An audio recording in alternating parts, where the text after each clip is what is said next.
You ask Tiger to solve. This deals with linear equations with one unknown. The final result is x equals 70. Let's solve it step by step. Simplify the expression. Break up the fraction. Find the greatest common factor of the numerator and denominator.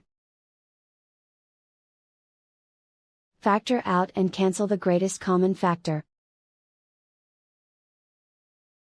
Group all x terms on the left side of the equation.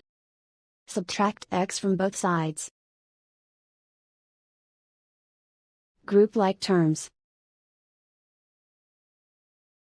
Group the coefficients.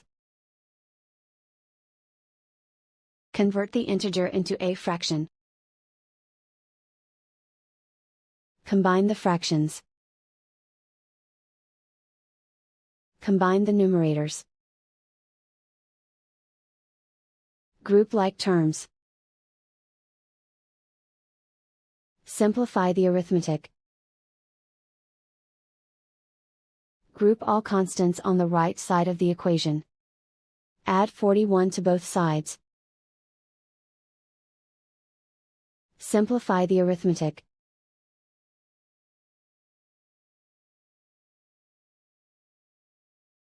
Isolate the x. Multiply both sides by inverse fraction 2 over 1. Group like terms. Multiply the coefficients. Simplify the fraction. Simplify the arithmetic. And so the final result is x equals 70.